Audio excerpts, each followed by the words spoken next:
Baik, kita kembali bersama di Ramai Pagi untuk pertemuan kita di hari ini. Ada 3 narasumber kita akan mengongsi sama ya. Satu wawancara kita.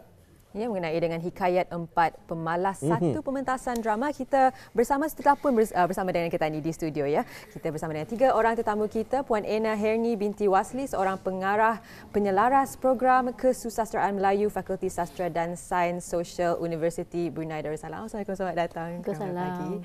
Dan bersama dengan beliau adalah Awangku Muhammad Nur Safiuddin bin Pengiran Haji Harun, Paska Siswazah Universiti Brunei Darussalam, dan juga Dayang Harni Susanti binti Sayong, Paska Siswazah di Universiti Brunei Darussalam, yang juga merupakan pelakon-pelakon bagi pementasan drama tersebut. Jadi Assalamualaikum dan selamat datang, kita ucapkan selamat pagi.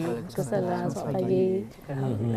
Baik, telah pun dikongsikan ianya adalah persembahan pentas ya mengenai dengan hikayat 4 pemalas. Kalau Hani sendiri memang tahu, tapi kalau saya sendiri dan juga mungkin penonton kita ini kurang mengetahuinya. Mungkin dapat kita serahkan bersama dengan Puan ya.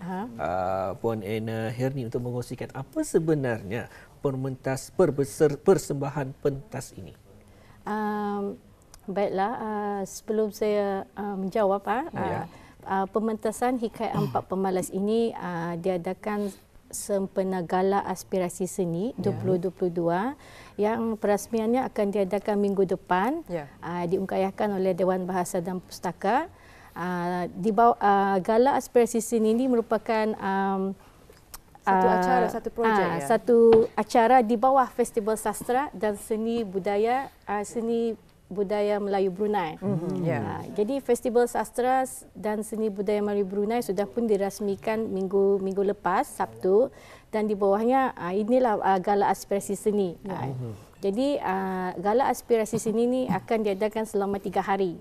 Bermula 6 adalah perasmiannya, 7 dan 8 adalah penutup Gala Aspirasi Seni. Jadi selama 3 hari ini banyak kegiatan pentas yang akan diadakan di Balai Sarama Yuda, Dewan Bahasa dan Pustaka di Brakas. Jadi ia memang terbuka untuk orang ramai. Jadi sesiapa saja boleh datang kerana banyak kegiatan pentas dari persatuan, sekolah-sekolah, institusi dan juga pegiat-pegiat sastra akan mempersembahkan pementasan mereka. Jadi untuk hikayat 4 pemalas, kami pementasan ini akan berlangsung pada 7 September di 3.45 petang hingga selesai. Jadi untuk hikayat 4 pemalas ini melibatkan pelajar-pelajar dari program Kesusasteraan Melayu, dari menggabungkan pelajar dari tahun 1, 2, 3, 4 dan Paska Siswazah. Jadi memerlukan ramai pelakon untuk hikayat 4 pemalas. Dan alhamdulillah sekarang sudah berlatih hampir sebulan 2 kali seminggu di UBD lah sendiri. Kerana ia memerlukan memandangkan pelakonnya ramai dan elemen seperti pantun, syair dan juga sentiri akan digabungkan di dalam persembahan ini. Jadi mungkin boleh diketahui bagi mereka yang belum mengetahui mengenai dengan hikayat 4 pemalas ini, mungkin sinopsisnya dan juga dari mana mungkin penulisnya. Adakah ianya merupakan satu karya yang sudah pun tersedia ataupun karya baharu? Mungkin boleh diketahui. Baiklah, hikayat 4 pemalas sebenarnya adalah saya sendiri penulis skripnya. Sudah pernah diterbitkan dalam antologi kumpulan drama pentas buku saya Sirih. Jadi saya ambil hikayat 4 pemalas untuk persembahan kali ini. Jadi ini merupakan persembahan yang kedua pelajar Kesusasteraan Melayu, iaitu melalui Kelab Rakis UBD, dijemput oleh Dewan Bahasa dan Pustaka. Di persembahan pertama adalah Mahkota yang Berdarah. Sketsa pendek dipersembahkan sempena Pesta Buku baru-baru ini bulan Julai. Jadi sekarang saya ingin santai sedikitlah hikayat 4 pemalas. Bagi saya sebagai penulis skripnya dan juga selaku pengarah, keistimewaan hikayat 4 pemalas ini adalah kerana ia menggunakan pantun dalam dialognya. Jadi pelajar hanya akan berpantun sepanjang persembahan hikayat 4 pemalas. Jadi saya cuba mengetengahkan nilai pantun kepada generasi sekarang, lebih-lebih bagi pelajar untuk melihat pantun itu sebagai seni warisan hazanah kita ni Melayu Brunei yang jarang sekali kita ni pakai sudah. Jadi saya mengangkatlah pantun ini yang perlu dihafal dan kalau boleh dihafal lah. Baik, maaf ya Puan, kita ni menyentuh sedikitlah mengenai dengan pantunan ni. Jadi bagi awangku Muhammad Safiuddin sendiri itu adalah seorang pelakon juga. Begitu juga dengan Hani Susanti, pelakon juga. Jadi dengan cara membuat persembahan, membuat apa dengan berpantun, pementasan dan berpantun, macam mana? Apa perasaannya? Berbezakah dengan lakonan yang lain yang berdialog? Adakah ia dialog dari segi pantun atau bagaimana? Mungkin boleh dikongsikan mengenai dengan pengalamannya. Silakan awangku. Memang ia sangat berbeza lah, kerana sebelum ini saya juga pernah membuat pementasan, iaitu iaitu gabungan antara menari dan berdrama lah tu, yang sebenarnya dilakukan dipentaskan di ala-ala Bollywood lah. Tapi tradisi petani. Sebenarnya pementasan itu akan dilakukan di Pulau Pinang, Malaysia. Tetapi disebabkan wabak COVID-19 dipentaskan di Brunei saja. Semasa itu sewaktu Pesta Buku 2020. Memang sangat berbeza pasal pada masa itu saya sebagai watak utama juga. Nakoda awang itu Siawang sendiri itulah. Kerana satu ceritanya yang panjang sama watak dialognya banyak yang akan dihafal.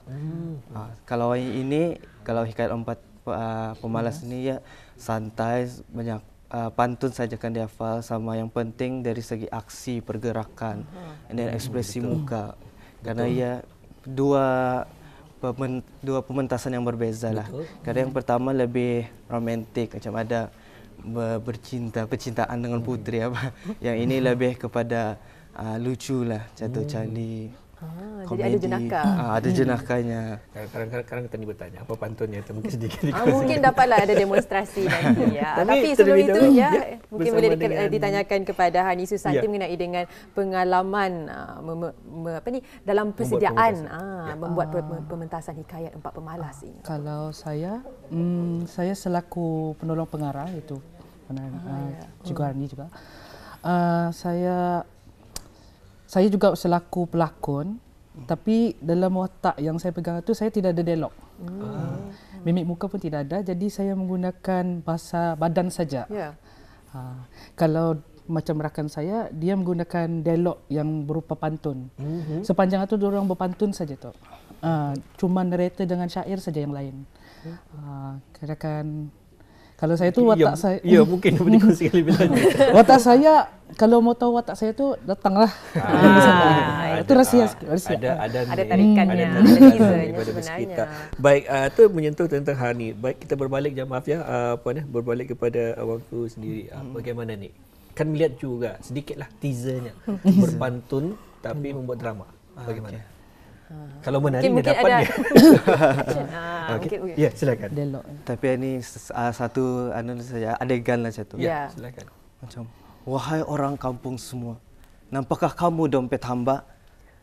Sebentar saja sudah tiada. Tolong pulangkan dengan segera. Tapi adalah dengan aksinya. Tapi simpan dulu untuk nanti. Dompet tuan hamba saya tidak nampak pun di mana. Begitu. Mungkin bolehlah diambil nanti. Baiklah, balik kepada Puan Ena Herni sebagai seorang penulis dan juga pengarah. Mungkin boleh diceritakan mengenai dan pelakon-pelakon yang terlibat dan persiapan yang telah pun berlangsung. Ya. Seperti yang saya katakan tadi, pelakon terdiri dari semua pelajar program kesusastraan Melayu. Ini major dalam kesusastraan Melayu. Pada awalnya saya beri mereka pilihan sama ada untuk melakonkan semula Mahkota yang Berdarah ataupun Hikayat Empat Pemalas.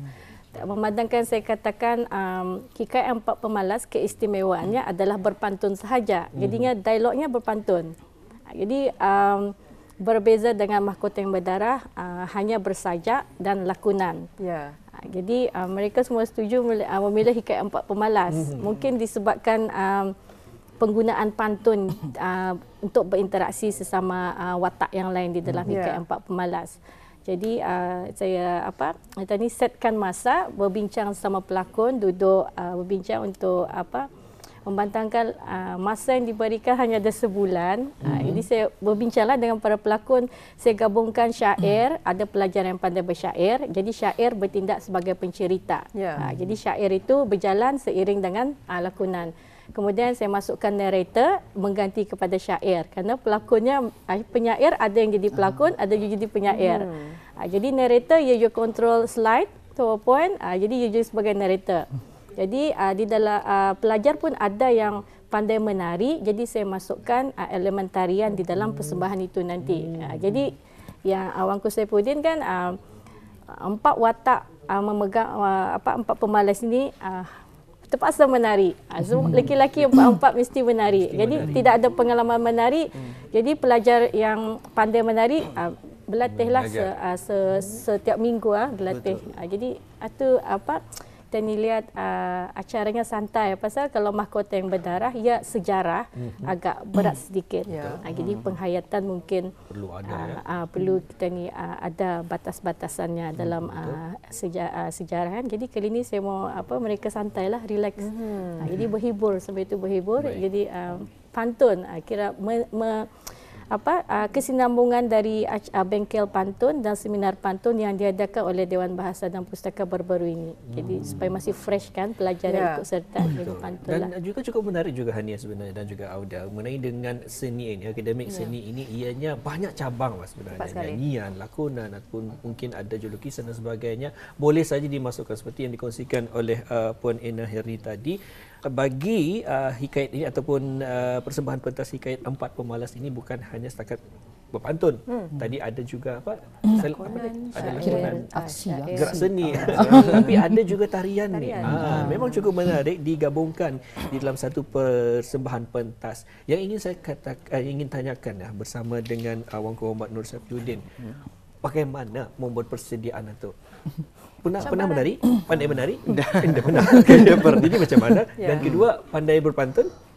Pantun boleh. Dahulu ya, pandai. Jadi macam mana akan menggabungkan ataupun mempersiapkan diri menjiwai watak itu? Kalau persediaan ini memang banyaklah, mesti memerlukan banyak latihan. Terutama macam kalau yang ada berapa macam menari itu memang bukan saya punya bidang. Memang karau lah. Tapi dicubalah dengan sekurang-kurangnya macam pergerakannya mesti diingatkan, temponya kan, macam pergerakan supaya seimbang dengan penari-penari lain. Jadi memang memerlukan banyak latihan itu. Itulah ya, sambil menari sambil cuba dialog. Ada juga. Kalau itu tidak. Ada dah, tapi di dalam masa lain adegan. Kalau lupalah pula. Jadi mungkin boleh diketahui mengenai dengan muzik yang akan diketengahkan ini. Bagaimana pemilihannya? Iramanya. Muzik untuk tarian mereka memilih joget. Kemudian di akhir sekali zapin. Zapin joget, tarian dan nyanyian. Ada nyanyian. Bagaimana pula dengan pemilihan pelakon-pelakon demikian? Mungkin boleh diceritakan sedikit mengenai dengan sesi pemilihan tersebut. Untuk 4 pemalas, 4 watak utama. Dan satu watak saya wujudkan watak nenek kebayan. Jadi saya lihat setiap pelajar memang ada kelebihannya kan. Tapi saya ingin mereka mencuba untuk berani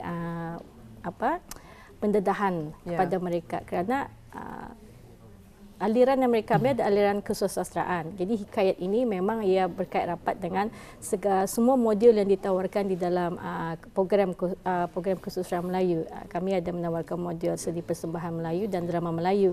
Jadi bagi yang tahun 1 dan tahun 2 ini merupakan pendedahan awal sebelum mereka mengambil modul tersebut. Jadi bila sudah ada pengalaman berlakon, pantun, syair, nyanyian, semua sudah ada, jadi mudah untuk mereka mengikuti nanti modul tersebut. Tapi untuk 4 watak ini saya ambil saja pasal Awangku Saifuddin pernah mengambil watak utama. Jadi mungkin mudah baginya untuk menjiwai watak. Yang kedua memang sudah terlibat untuk pementasan mahkota yang berdarah, watak utama juga saya ambil. Jadi yang ketiga dan keempat pun saya gabungkan, semuanya memang ada pengalaman berlakon lah sebelum ni. Jadi supaya Anda sukar kan, kerana saya tahu masa yang diberikan agak singkat kan untuk pelajar ni. Jadi sebagai lain tambahan orang kampung, ada watak apa saya wujudkan, saya tukar. Kalau dalam skrip asal memang ada watak naga yang akan menyerang empat pemalas. Tapi kali ini saya memandangkan naga, propsnya sukar. Jadi saya pun mau pelajar sibuk menyediakan props dan sebagainya. Saya tukar naga jadi jin. Jadi watak jin. Jadi jin itulah akan dengan empat pemalas. Jadi untuk mengetahui lebih lanjut, kita boleh saksikan. Dan menyentuh tentang masa ni Puan, kami pun kesuntukan masa juga. Jadi diberikan kesempatan ini kepada ketiga-tiga narasumber untuk mengkongsikan sedikit harapan daripada Puan, Dayang dan juga Awangku untuk mengkongsikan harapan bagi mereka menyaksikan persembahan pentas Hikayat Empat Pemalas. Silakan Puan. Baiklah, jadi saya mengharapkan sepanjang cuti sekolah ini dapat orang ramai dapat ramai-ramai memeriahkan dan menyemarakkan gala aspirasi seni yang akan berlangsung selama 3 hari. Dan Hikayat Empat Pemalas akan merupakan satu bagi saya persembahan yang agak istimewa kerana ia mengetengahkan nilai pantun lah. Jadi datang minggu-minggu depan lah, 7 hari bulan September. 7 hari bulan September. Dan seterusnya mungkin Hani Susanti dapat mengongsikan harapan. Bagi saya, kami mengharap untuk banyak orang datanglah. Sebab lagi pun ni percuma. Lepas tu Hikayat Empat Pemalas ni ia sejenis macam komedi. Jadi macam sesuailah dengan cuti sekolah sisi keluarga. Macam itu. Jadinya kami mau orang ramai meriah. Sebab di sana pun ada macam-macam ada persembahan juga kan. Jadi sesuailah untuk family datang sana. Seterusnya Awangku. Harapan saya macam sudah pelang disebut tapi supaya orang masa ni kan zaman teknologi, kalau kanak-kanak masa ni payahnya orang kan berjalan melihat benda-benda macam pementasan apa ni, supaya diorang lebih bersosialisasi dengan sekitar aktivitas. Mungkin itulah saja cuma. Ya, betul. Baik, alhamdulillah kita ucapkan terima kasih kepada ketiga-tiga narasumber kita yang berkongsi sama mengenai dengan wawancara tajuk Hikayat Empat Pemalas. Yang penting apapun aktiviti yang Auda lakukan, ke mana jualan tuju Auda, acara yang Auda ikuti, pastikan patuhi SOP ya. Dan Hani, terima kasih kita ucapkan kepada 3 orang tetamu kita ini, dan insya-Allah kita ini akan menghadiri dan memeriahkan bersama salah satu pementasan drama yang diungkayahkan semasa gala aspirasi seni ini, iaitu pementasan drama Hikayat Empat Pemalas. Jadi kita harapkan kalian akan dapat beramai-ramai juga berjenaka ni juga memeriahkan lagi pementasan ini. Terima kasih dan insya-Allah kita akan berjumpa lagi di lain kesempatan. Baik, Auda telah pun kita kongsikan bersama sebentar tadi satu sisipan, satu acara mengenai dengan Hikayat Empat Pemalas, satu pementasan drama yang berlangsung semasa gala aspirasi seni yang diungkayahkan sempena Festival Sastra dan Seni Budaya Melayu Brunei anjuran Dewan Bahasa dan Pustaka. Dan sememangnya ini adalah satu inisiatif juga untuk kita ni membudayakan lagi bahasa Brunei dan juga segala kebudayaan yang memangnya kesusasteraan ini sebenarnya ada pelbagai. Boleh dipelbagaikan. Bukan sahaja dari pantun tapi juga ada tariannya dan sebagainya. Baik, jangan lupa untuk ikuti bersama aktiviti Jangkatan Dadah. Ada aktiviti sepanjang tahun ini. Dan setakat di sini saya pertemuan kita. Assalamualaikum warahmatullahi wabarakatuh. Kita jumpa lagi. Jumpa lagi.